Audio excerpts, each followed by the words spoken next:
제가 예전에 보았던 어떤 글에서 술에 취하는 것과 성령에 충만한 사람의 공통점을 적은 글을 보게 되었습니다. 술에 충만한 사람과 이 성령에 충만한 사람의 공통점, 첫 번째는요 이것입니다. 사람이 달라진다입니다. 사람이 달라진다. 사람이 술로 충만하면 사람에서 동물로 변하는 그런 모습을 보게 되죠. 동물 중에도 꼭 이 동물로 변하더라고요. 말은 하지 않겠습니다. 하지만 성령에 충만하면 성자가 됩니다. 완전히 달라지죠. 두 번째 공통점은요, 사람이 용감해진다입니다. 사람이 용감해진다. 술에 취하면 사람이 객기를 부린다고 하잖아요. 그렇죠? 사소한 일에도 막 목숨을 걸고 막 그런 일들이 많은데, 성령의 충만함을 경험하면 세상의 문제를 두려워하지 않아요. 하나님을 더 의지해서 마음에 담대함이 생깁니다. 자, 마지막 세 번째 공통점은요, 술 취한 사람과 성령에 충만한 사람, 무엇이 공통점인가? 가정이 변한다입니다. 가정이 변한다. 술에 취하면 가정이 지옥으로 변하죠. 그렇죠? 하지만 우리가 성령에 충만하면 가정은 천국으로 변하게 된다라는 거예요. 이처럼 사람이 무엇에 충만해지는가에 따라서 사람이 달라지고 또 용감해지고 또 가정이 변화될 것인데, 그 선택에 따라서 내 인생이 지옥처럼 바뀔 것이냐 아니면 천국으로 바뀔 것인가, 이 문제의 결과는요 하늘과 땅 차이예요. 우리 함께 18절 말씀 한번 읽어볼까요? 18절 말씀 시작. 술에 취하지 말라. 이는 방탕한 것이니 오직 성령으로 충만함을 받으라. 아멘. 오직 성령으로 충만함을 받는 삶, 바로 이 말씀은요, 오늘 말씀 우리가 보았던 이 본문 말씀의 전체를 관통하는 핵심 구절입니다. 이처럼 오늘 우리가 읽은 이 본문 말씀을 통해 보면 이 악한 세대 속에서 천국을 경험하는 그런 참 그리스도인으로 살아가는 방법, 다시 말하면 성숙한 그리스도인의 삶을 살아가는 방법은 성령 충만함을 받는 것에 있다라는 거예요. 그래서 오늘 말씀을 통해서 우리는 먼저 우리 개인에게 있어서 개인의 삶에서 반드시 받아야 할 이 성령의 충만함의 그 은혜와 더불어서, 또한 성령 충만한 사람들이 모인 교회 공동체 안에서 우리가 이루어야 할 이 성령 충만함의 은혜들이 무엇이 있는지 함께 이 두 가지를 좀 살펴보기 원합니다. 자, 먼저 우리 개인의 삶 속에 있어서 성령으로 충만함을 받는 것, 이것이 무엇을 의미할까요?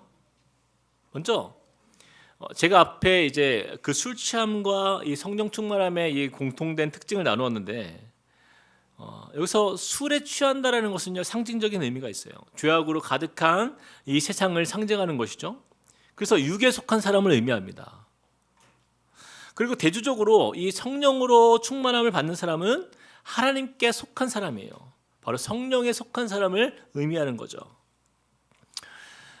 우리가 먼저 앞에 술 이야기가 나왔으니까 잠깐 술에 대한 이야기를 좀 나눠보겠습니다. 가끔 그런 질문을 제가 받아요. 목사님, 술이 그렇게 나쁩니까? 적당히 먹으면 되지 않나요? 술 마신다고 지옥 가는 것도 아닌데 그렇게까지 술이 문제될 게 있습니까? 외국에서는 한 잔씩들 막 이렇게 하고 그런다는데, 제가 이런 질문을 꽤 받아봤어요. 그래서 제가 이 술의 문제가 무엇인지 몇 가지 좀 자료들을 가져왔습니다. 술과 관련된 우리나라의 자료들을 쭉 살펴보니까요, 제가 그 한국이요, 여러분, 그 경제협력개발기구라고 하죠, OECD 국가 중에서 술을 가장 많이 마시는 나라 몇 위일까요? 어떻게 하셨어요? 우리 1등 아니면 안 하잖아요, 그렇죠? 우리나라는 하여튼 무조건 1등이에요. 안 좋은 건 다 1등이에요. 1등입니다. 가장 술을 많이 마시는 나라 1위예요, 우리나라가. 압도적 1위입니다. 특별히 20도 이상의 술, 아주 센 술이죠. 이 20도 이상의 술을 소비하는 그 소비량이 OECD 국가 중에서 압도적 1위인데, 평균의 그 OECD 국가들의 전체 평균의 5.6배예요. 이게 상대가 안 돼요. 어느 나라도 상대가 안 돼요. 엄청난 양을 마시는 거예요. 2배도 아니라 5.6배라는 거예요. 그래서 한국 사람들이 가장 많이 하는 거짓말이 여러분 뭔지 아십니까? 한잔 할래요. 한잔 할래? 여러분 정말 한 잔만 합니까? 1차, 2차, 3차, 4차 막 고주 망태가 될 때까지 그냥 마시는 거예요. 그러니 전 세계에서 가장 술을 많이 마시는 도시 탑 5가 그 안에 우리 서울이 들어가 있어요. 뭐 전혀 놀랄 일이 아닌 현실을 우리가 살고 있는 거죠. 전 세계 술 시장에서 가장 주목하고 관심을 가지는 나라, 우리나라가 압도적 1위입니다. 모든 세상의 술이 한국에 다 있어요. 왜냐하면 한국인의 1인당 술 소비량이요 무려 9리터라고 합니다. 9리터. 목사님 저는 술을 안 마시는데요. 다른 남들이 대신 마시고 있는 거예요. 여러분 무려 한 사람이 9리터를 마시는 거예요. 9리터.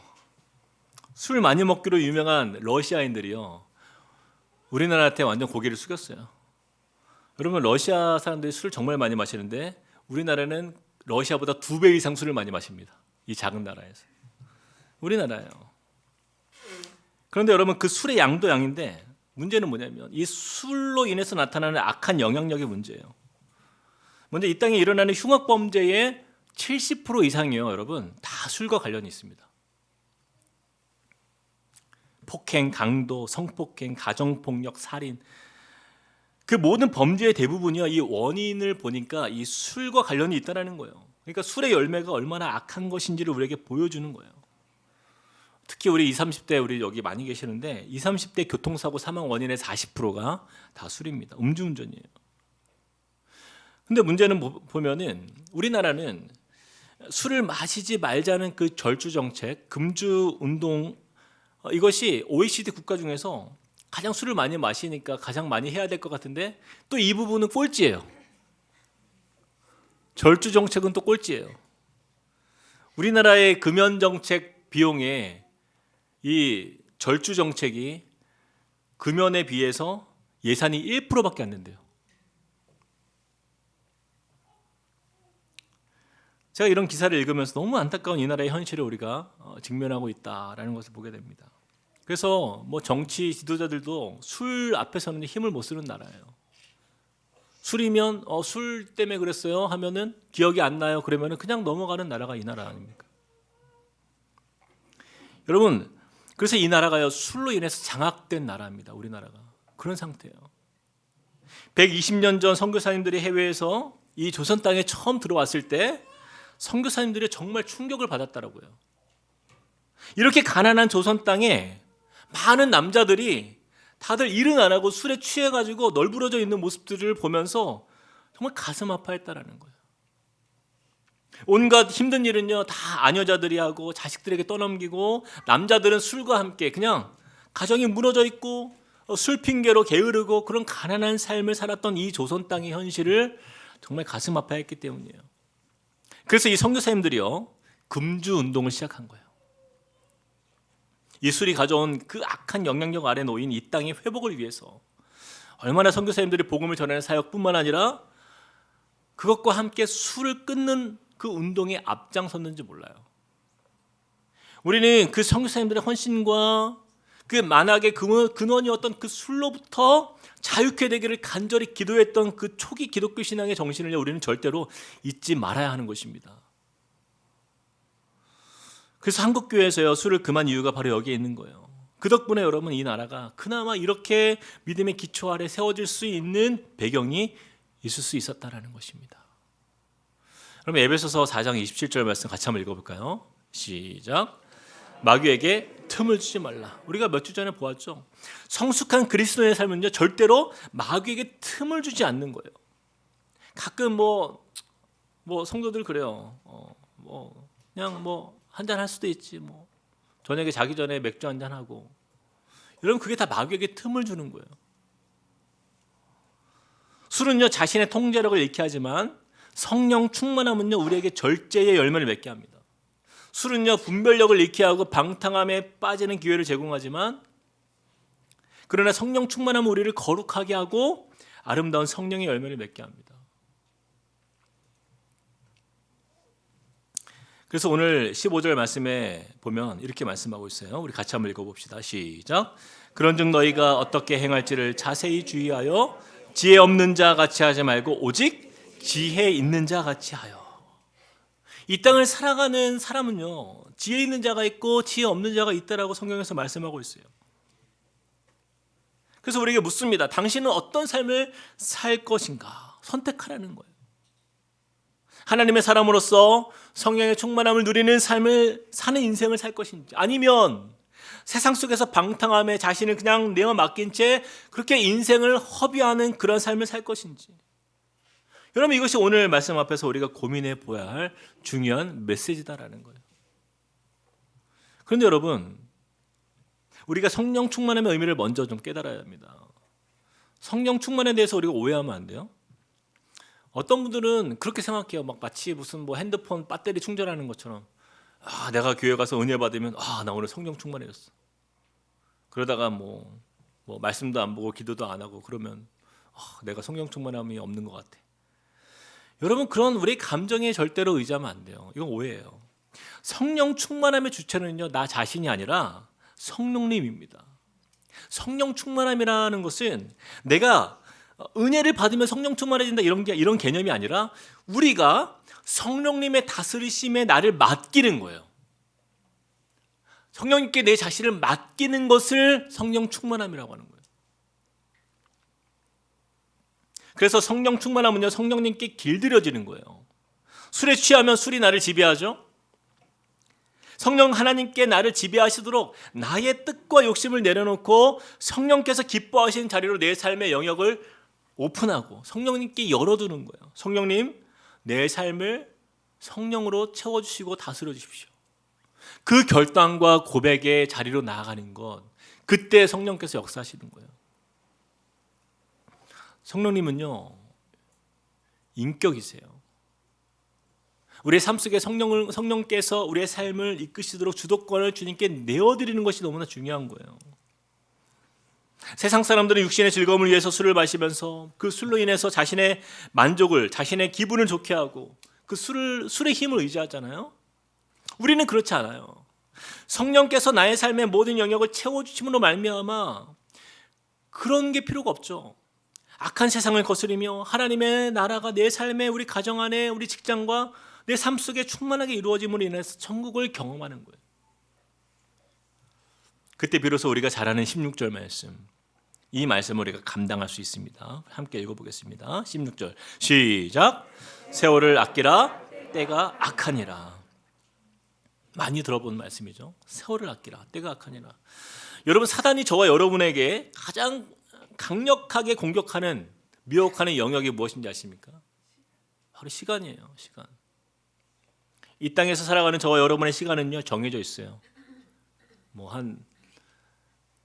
열심히 아무리 우리가 비타민 100개씩 먹고 홍삼 이런 거 많이 먹어도요, 100살 이상 거기서 거기입니다. 우리가 인생이 정해져 있어요. 우리 인생의 육신은.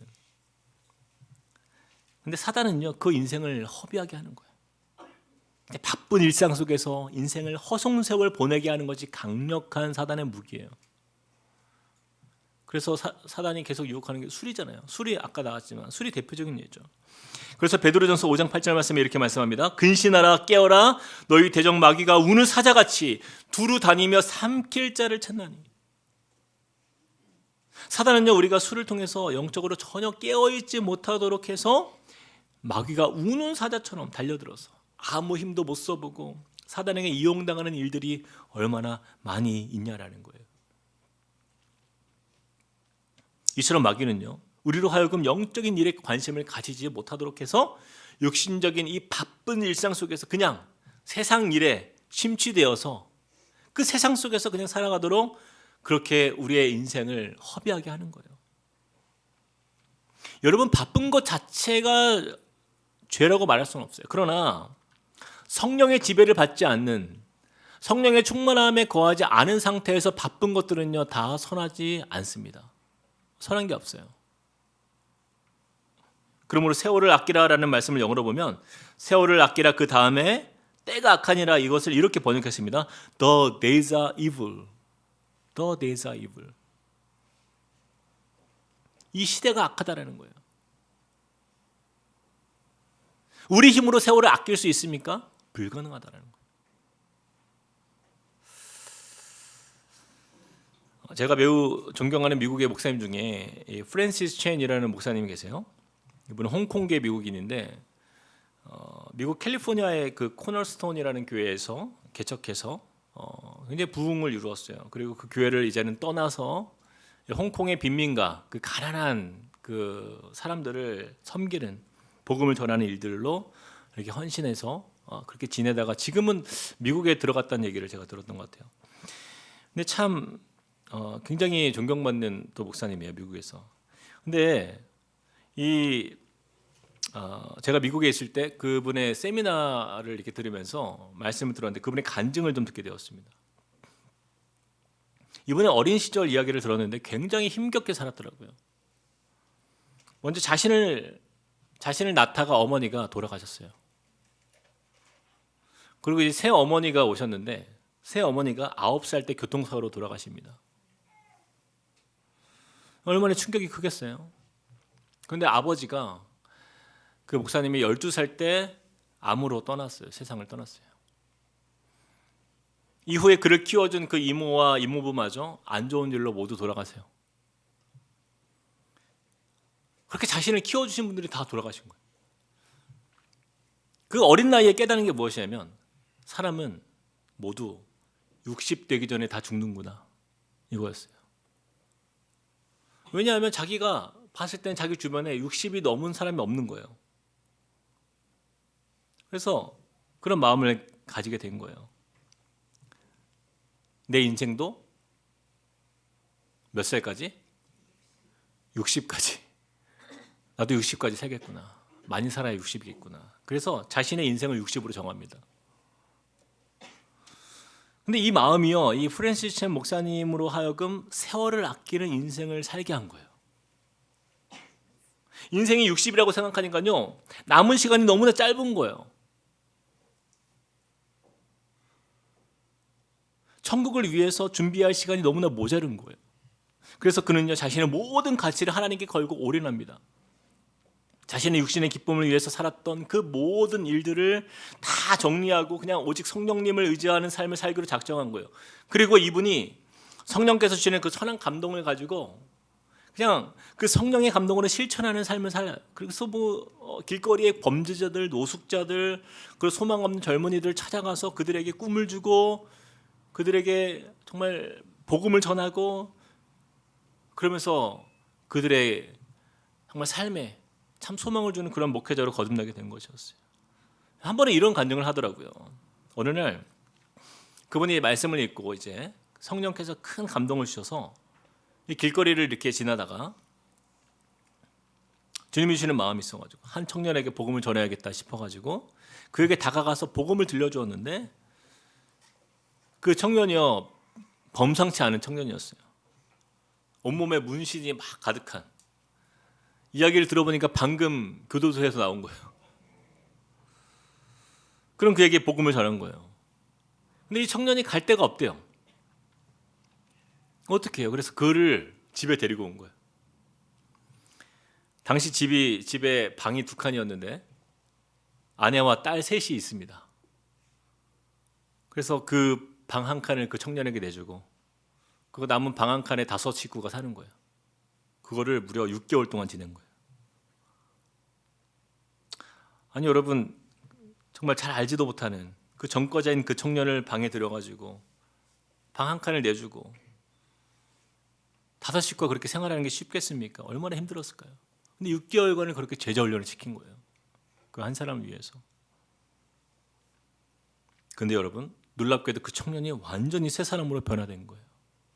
그리고 그가 목회자가 됩니다. 그리고 프랜시스 chen 목사님이 했던 것처럼 그가 독립해가지고 일을 하면서 집을 얻어가지고 똑같이 그도 그런 어려운 이웃들, 그런 복음이 필요한 사람들을 집에 데리고 와서 가르치고 먹이고 재우면서 그렇게 복음으로 그들을 변화시키고 그러면서 예수의 제자로 키우는 그런 일들에 헌신되어서 그렇게 산 거예요. 이 프랜시스 chen 목사님의 삶에 이런 복음의 열매들이 막 나타납니다. 그래서 미국의 젊은이들에게 참 많은 도전을 주었던 그런 목회자로 지금까지도 영향력 있게 사역하는 것을 보게 됩니다. 여러분 사실 이 프랜시스 chen 목사님처럼 사는 것은요 매우 위험합니다. 누구도 쉽게 따라할 수 없는 일이에요. 그럼에도 불구하고요, 그가 이렇게 한 영혼을 위해서 헌신적으로 섬길 수 있었던 그 배경을 보면은 이 땅에서의 인생이 그리 길지 않다라는 것을 깨달았기 때문이에요.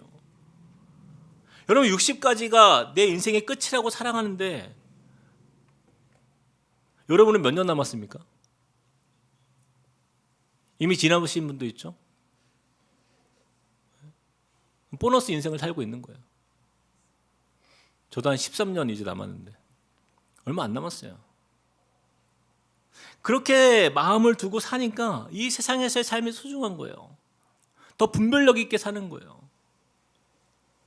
사랑하는 여러분, 우리는 이 육신의 인생이 마치 영원할 것처럼 살고 있지는 않습니까? 만약에 이 프랜시스 chen 목사님처럼 인생을 바라본다라고 한다면요, 여러분 60은요 금방이에요. 세월을 아끼라 때가 악하니라. 그러므로 우리는요 삶을 헛된 것에 낭비하며 보낼 수 없는 거예요. 날마다 성령께서 우리 자신을 성령님께 내어 맡기며 성령님의 주도권 아래에서 우리가 머물 때 이 악한 세대 속에서 우리가 세월을 아끼는 하나님의 사람으로서 나아갈 수 있다는 사실을 반드시 여러분 기억하시길 바랍니다. 자, 여러분, 그렇다고 한다면 지금까지는 개인에 대한 말씀이었어요. 성령 충만한 삶을 살 때 우리 개인에 나타나는 은혜, 바로 그것은 세월을 아끼는 그 지혜로운 하나님의 사람이 될 수 있다라는 것이었어요. 그렇다면 성령 충만한 삶을 살아갈 때 성령 충만한 사람들이 모인 공동체 안에서는 어떤 은혜가 있는가를 네 가지를 이야기합니다. 우리 이 부분도 한번 보겠습니다. 첫 번째입니다. 성령 충만한 공동체가 누리는 첫 번째 은혜, 그것은 바로 성도의 교제입니다. 성도의 교제. 우리 19절 말씀 앞부분 한번 읽어볼까요? 시작. 시와 찬송과 신령한 노래들로 서로 화답하며. 성령 충만한 성도들이 함께 모인 자리에서 가장 먼저 나타나는 은혜는요, 서로 화답하는 은혜예요. 성도의 교제예요. 여러분 어떤 분들은요 성령 충만하면 나와 하나님과만 누리는 어떤 특별한 어떤 은혜라고 여기는 사람들이 있는데 이것은 매우 잘못된 것입니다. 건강하지 않은 거예요.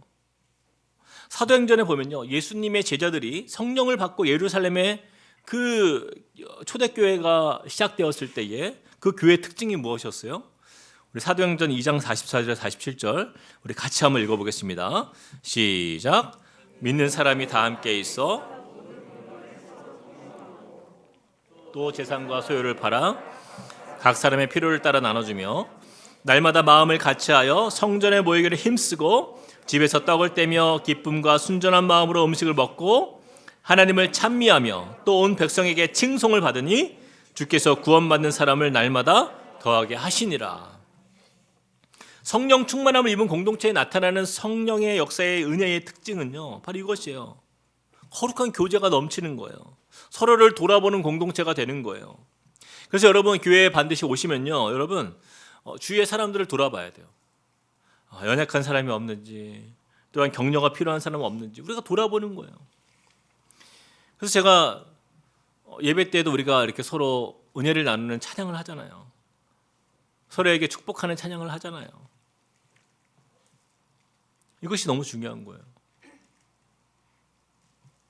성령 충만한 공동체가 누리는 은혜는요 바로 서로를 돌아보는 데 있어요. 그냥 나 혼자 신앙생활 잘하고 나 혼자 은혜를 누리는 것, 그것으로 만족하지 않는 교회가 그것이 옳은 겁니다. 그래서 히브리서 10장 24절에서 25절 말씀 제가 한번 읽어보겠습니다. 서로 돌아보아 사랑과 선행을 격려하며 모이기를 피하는 어떤 사람들의 습관과 같이 하지 말고 오직 권하여 그 날이 가까움을 볼수록 더욱 그리하자. 서로 돌아보는 공동체, 이것이 바로 성령께서 우리에게 주시는 은혜임을 우리가 귀하게 여기며 사랑과 선행으로 격려하는 저와 여러분들에게 축복합니다. 우리 옆 사람에게 한번 이렇게 연습해 봅시다. 자, 옆 사람 보시면서 함께함이 기쁨입니다. 아멘. 자, 두 번째입니다. 성령 충만한 공동체가 누리는 은혜. 두 번째, 찬송이 가득한 은혜가 있습니다. 찬송이 가득한 은혜. 우리 19절 하반절도 읽어볼까요? 시작. 너희의 마음으로 주께 노래하며 찬송하며. 성령 충만한 공동체가 누리는 은혜 두 번째는요, 찬송이 가득한 은혜예요. 여러분, 그런데 그냥 부르는 찬송이 아니에요. 조건이 있어요. 어떤 찬송입니까? 말씀해 보니까요, 너희의 마음으로라는 조건이에요. 너희의 마음으로. 영어 성경에 보니까 with all your heart. 우리의 마음을 다해서, 영과 마음을 다해서 전심으로라는 뜻이에요. 여러분, 하나님은요, 우리가 뭐 찬양을 얼마나 아름답게 부르는가, 얼마나 화음을 멋지게 하는가, 이것을 보시는 게 아니라 우리의 마음을 보세요. 우리 중심을 보세요. 고린도전서 14장 15절 말씀에 이렇게 말씀합니다. 그러면 어떻게 할까? 내가 영으로 기도하고 또 마음으로 기도하며 내가 영으로 찬송하고 또 마음으로 찬송하리라. 근데 꼭 우리 성도님들 가운데 보면, 우리 교회는 그런 분이 없는데, 꼭 찬양팀이 틀린 것만 보세요. 아니, 오늘 어떤 찬양을 불렀는지는 기억을 못해. 근데 꼭 누가 틀렸어, 이런 것만 봐. 막 화음이 틀렸다거나 뭐 반주가 틀렸다거나 뭐 이런 것만 보시는 분도 있어요. 아니, 하나님도 안 보시는 것을 왜 우리가 보아야 되는 거예요? 성령 충만한 교회 공동체는요, 찬송이 살아있는 공동체입니다. 찬송을 부른다라는 것은요, 우리 인간이 하나님의 앞에서 하나님 앞에서 우리가 어떠한 존재인지를 인식하는 거예요. 우리의 존재가 피조물된 존재로서 창조주 하나님을 인정하는 자리가 바로 찬송의 자리인 거예요. 우리가 찬송할 때 우리는 낮아질 수 있고요, 겸손해질 수 있는 거예요. 그리고 여러분, 우리가 예배를 주 앞에 드리는 이 시간, 찬송이요, 우리 성도들에게서 가장 적극적인 예배의 행위라는 걸 여러분 기억하십니까? 설교할 때는 여러분 이렇게 듣고 계시잖아요. 찬송할 때는 여러분들이 찬송하잖아요. 하나님 앞에 우리의 마음에 또 우리의 모든 삶의 고백을 담아서 하나님이 하나님 되심을 인정하는 우리의 입술의 표현이 다 찬송에서 나오는 거죠. 여러분, 세상에 보면 사람이 주인 행세하는 그런 교회들이 얼마나 많아요. 온전한 찬송이 들어지지 않는 교회예요, 그런 교회들이. 찬송이 있다 해도 영과 마음을 다하지 않는 우리의 고백들은요, 그것은 하나님이 하나님 되심으로 인정하지 않는 거예요.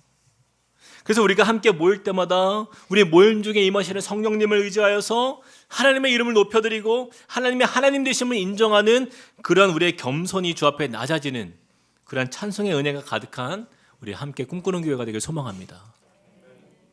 자, 세 번째입니다. 성령 충만한 공동체가 누리는 은혜 세 번째, 그것은요, 감사가 넘치는 은혜예요. 감사가 넘치는 은혜. 20절 말씀 같이 한번 읽어봅시다. 20절 시작. 범사에 우리 주 예수 그리스도의 이름으로 항상 아버지 하나님께 감사하며. 세 번째로 성령으로 충만한 공동체가 누리는 은혜는요, 감사입니다. 사도 바울은요, 에베소서뿐만이 아니라 여러 서신서에서 계속 강조하는 말씀이 바로 이 감사하라예요. 감사하라. 유대인들의 인생의 독분이라 불리는 탈무드에 보면 이렇게 이야기합니다. 세상에서 가장 지혜로운 사람은 배우는 사람이고 세상에서 가장 행복한 사람은 감사하며 사는 사람이다. 여러분, 행복한 신앙생활을 결정짓는 것은요, 어느 교회를 다니느냐에 있지 않아요? 또 어느 목사님을 만나는가에 있지 않아요?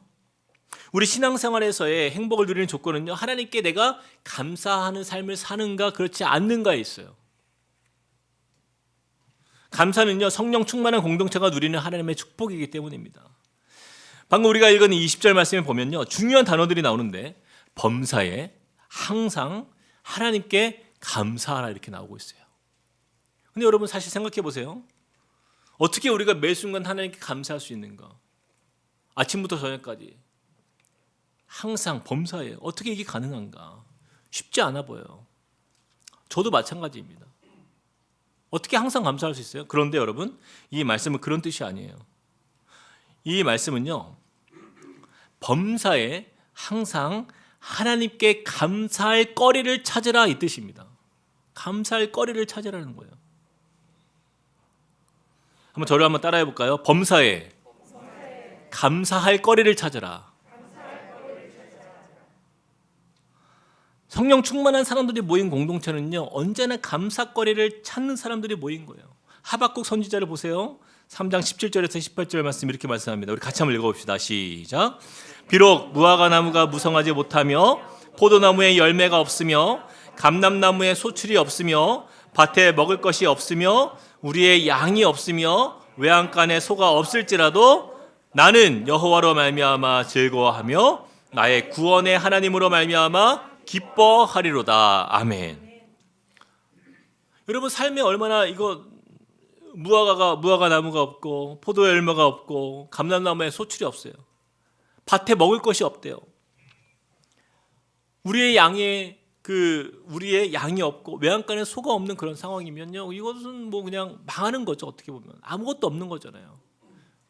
고통스러운 어떤 삶의 위기일 수 있어요. 그런데 무엇을 고백하고 있습니까?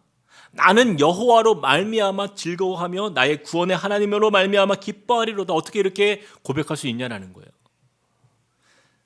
바로 그것은 내 인생에 이런 것들이 부족하지만, 이런 부족한 것들로 인해서 내 인생이 망한 것처럼 보이지만 그런 가운데서도 감사거리를 찾는 거예요. 하나님이 계시기에, 하나님이 내 인생을 붙드시기에 그 감사의 제목을 가지고 나아가는 거예요. 제가 우리 함께 꿈꾸는 교회 우리 다락방 모임을 보면서요, 참 감사한 것이 이것입니다. 분명히 어떤 성도가 절망되는 상황에 있고 분명히 누가 봐도 시험 들 만한 상황 속에 빠져 있는데 그런데 다락방 모임만 하고 오면 힘을 얻어요. 다시 일어날 소망을 발견하는 거예요. 여러분, 이것이 성령 충만한 공동체의 은혜인 것입니다. 불만을 감사로 바꿀 수 있는 능력, 성령께서 임하시는 그 공동체의 모습인 거예요.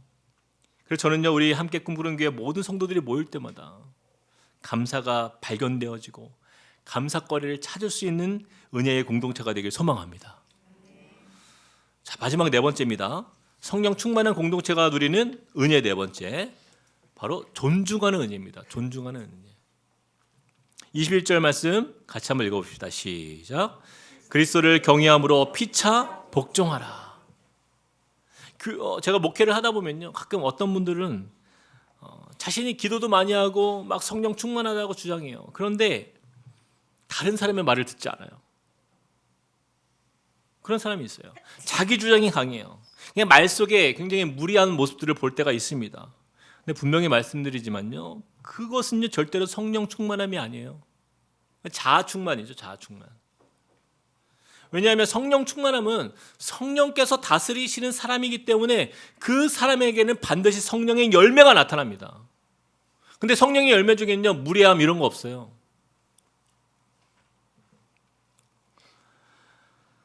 성령님은요, 겸손한 영이에요. 성령 충만한 사람은 따뜻하며 온유하며 친절합니다. 그래서 피차 복종하라, 이 말씀은요, 성령의 첫 열매인 사랑과 관련이 있어요. 성령께서 내주하는 사람은요, 서로가 무례하지 않아요. 무례하지 않아요. 약한 사람을 존중하고 배려하며 감싸주는 거예요. 그래서 성령 충만한 사람들이 모인 공동체는요, 사랑이 느껴지는 따뜻함이 있는 거예요.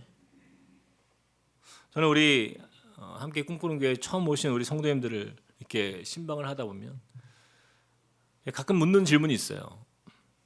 우리 교회의 첫인상이 어떠합니까? 이렇게 꼭 물어요. 근데 다행히도 많은 분들이 그래도 교회가 따뜻한 것 같아요, 이렇게 표현을 해주십니다. 모르겠어요. 그냥 제 앞이라서 그냥 그렇게 말씀하시는지 모르겠는데, 근데 여러분, 만약에 우리 교회 성도들이요, 그냥 차갑고 무례하고 막 배려하지 않고 막 불친절하고, 그러면은 우리는 완전 잘못 가고 있는 거예요. 제가 예전에 어떤 교회에 이렇게 예배드리러 한번 가봤는데, 제가 뻔히 가고 있는데 보이는데 엘리베이터 문을 닫더라고요. 막 가고 있는데 눈이 마주쳤는데도 엘리베이터 문을 딱 닫더라고요. 제 마음도 같이 다쳤습니다. 여러분, 우리가 정말 피차 복종하라, 이 말씀은요, 그 성령의 열매가 우리 가운데 나타나는 거예요. 따뜻한 공동체예요.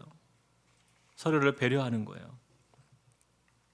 만약에 이런 모습이 우리 안에 없다라고 한다면 우리는요 몇 달간 이렇게 지금까지 말씀 연구하면서 우리 에베소서 말씀을 지금 보았는데 여러분 다시 봐야 됩니다. 에베소를. 제가 좀 지켜보다가 분위기가 아직 아니다 그러면 에베소서를 1장부터 제가 다시 하려고요. 제가 똑같은 말씀을. 그런 일이 없기를. 사랑하는 성도 여러분, 말씀을 마무리하면서 오늘 말씀을 통해서 우리는요 성령 충만한 성도의 삶이 무엇인지 그리고 더불어서 성령 충만한 공동체가 누리는 은혜가 무엇인지 함께 나누었어요. 근데 우리가 아무리 말로 하고 아무리 우리가 어떤 수식어를 갖다 붙여도 여러분 소용없어요. 우리의 삶에서 드러나야 돼요. 그 성령의 열매를 보면 알 수 있어요. 그러므로 저와 여러분이 성령 충만한 공동체가 되기를 우리가 힘써 함께 마음을 모아가야 돼요. 그럴 때 우리 교회 안에는 성도의 교제를 통해서 서로를 돌아보는 은혜의 공동체가 될 것이고 또한 예배 중에 영과 마음을 다하는 찬송의 은혜가 넘쳐날 것이고 또 어려움 중에도 감사거리를 찾아낼 수 있는 그러한 공동체가 될 것이며 서로를 존중하고 배려하는 따뜻한 공동체가 될 줄로 믿습니다. 이것이 우리가 꿈꾸는 교회예요. 성령께서 다스리시는 교회, 성령의 이끄심 가운데 세워지는 교회가 될 줄로 믿습니다. 우리 함께 이 시간에 찬양하시겠습니다. 오늘 들은 말씀을 기억하면서 우리 이 찬양 주 앞에 드렸으면 좋겠습니다. 성령이 오셨네. 내 주에 보내신 성령이 오셨네. 여러분 성령님께 이 시간 우리의 마음의 삶을 또 완전히 주님께 온전히 고백하면서 맡기길 원합니다. 성령 충만함은요 그냥 어느 순간 주어지겠지 하는 게 아니에요. 우리의 결단이에요. 성령님 내 삶이 성령께서 이끄시는 삶으로 내가 살겠습니다라고 결단하며 나아갈 때 성령께서 역사하십니다. 우리 같이 한번 고백하시며 찬양합시다. 허무한 시절 지날 때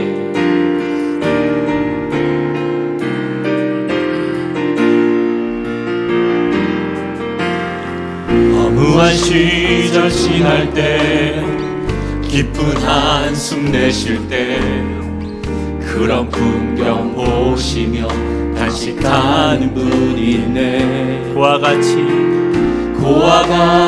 너희를 버려두지 않으리.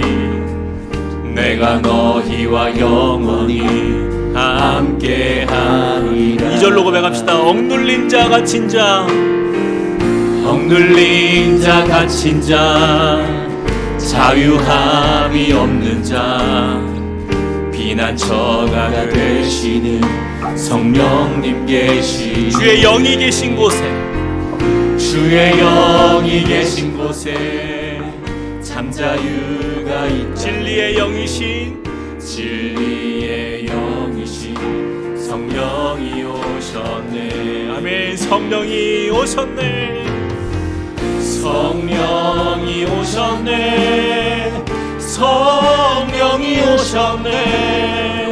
내 주에 보내신 성령이 오셨네. 우리 인생 가운데 친히 찾아오셔서 그 나라 꿈꾸게 하시네. 성령이 오셨네.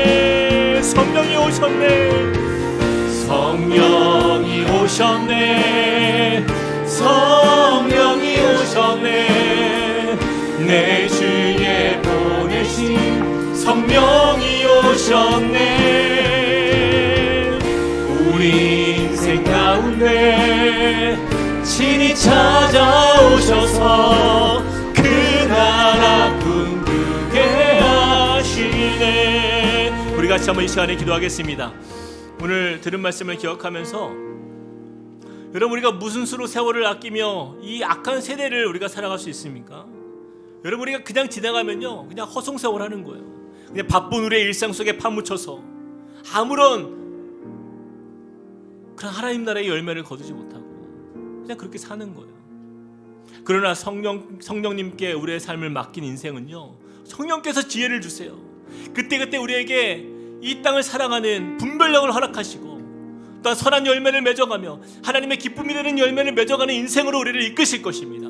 그래서 이 시간 우리가 결단했으면 좋겠어요. 성령님, 내 삶을 성령님께 맡깁니다.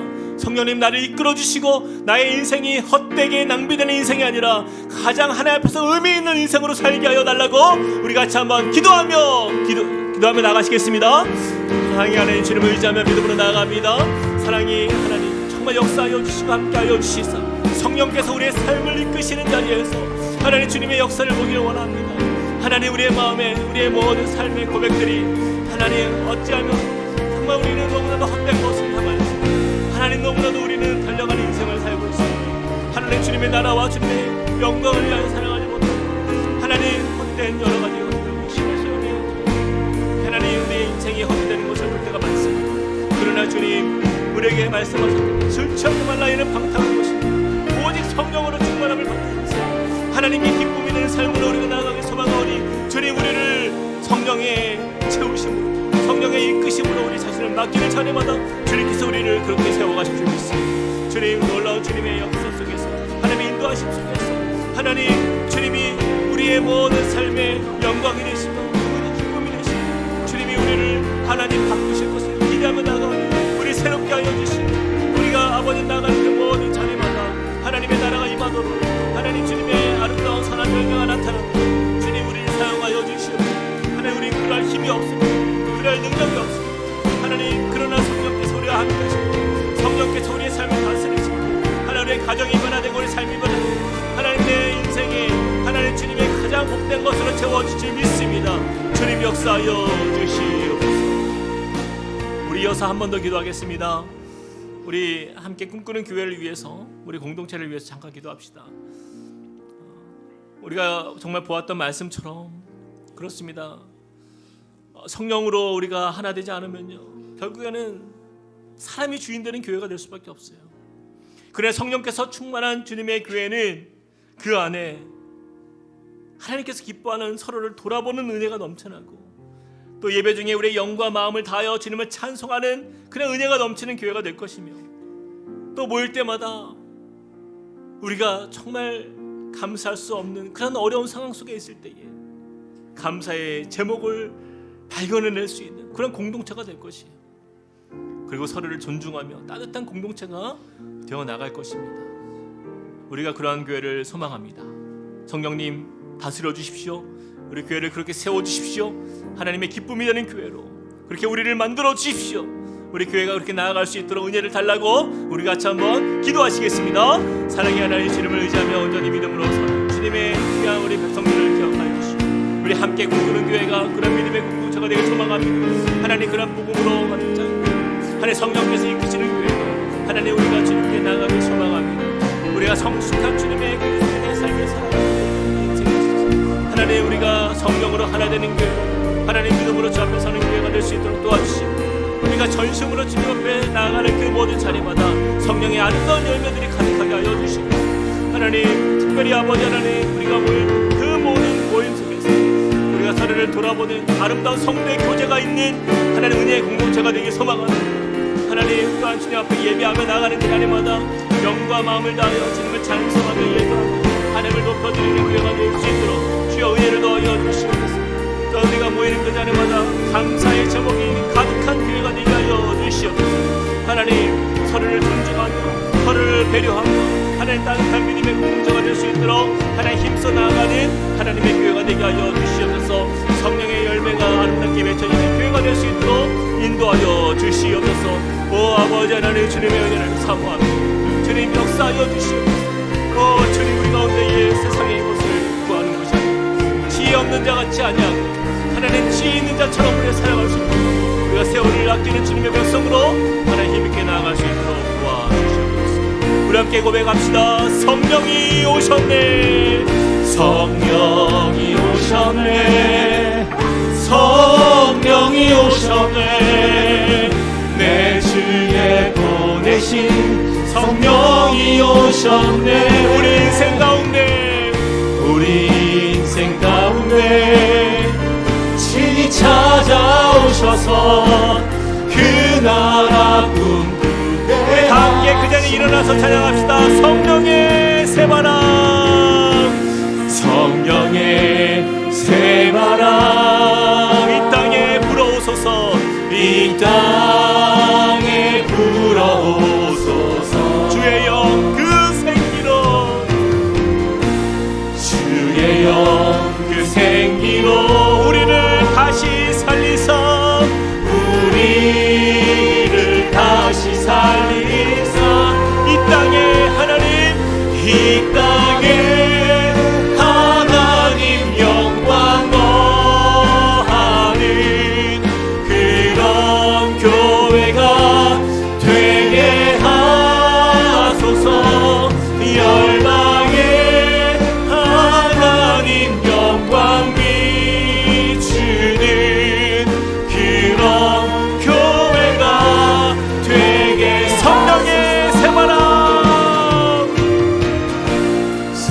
영의 새바라 성령님 이곳에 오셔서 우리에게 넘치도록 주의 은혜를 풀어 주의 영 그 생기로 주의 영 그 생기로 우리를 다시 살리사 우리를 다시 살리사 이 땅에 하나님 영광 이 땅에 하나님 영광 거하는 그런 교회가 되게 하소서 열방에 하나님 영광 비추는 그런 교회가 되게 하소서 그런 교회가 되게 하소서 그런 교회가 되게 하소서. 사랑의 하나님 감사합니다. 주님 오늘 말씀을 통하여서 우리가 이 땅에 지혜 없는 자가 되지 아니하고 지혜 있는 자의 삶의 그 비결은 바로 성령께서 함께 하실 때 성령의 다스리심 안에서 성령의 충만함을 누릴 때 우리는 세월을 아낄 수 있으며 이 악한 세대 속에서 우리가 분별력을 가지고 살아갈 수 있다라고 하나님께서 우리에게 말씀을 주시면 감사합니다.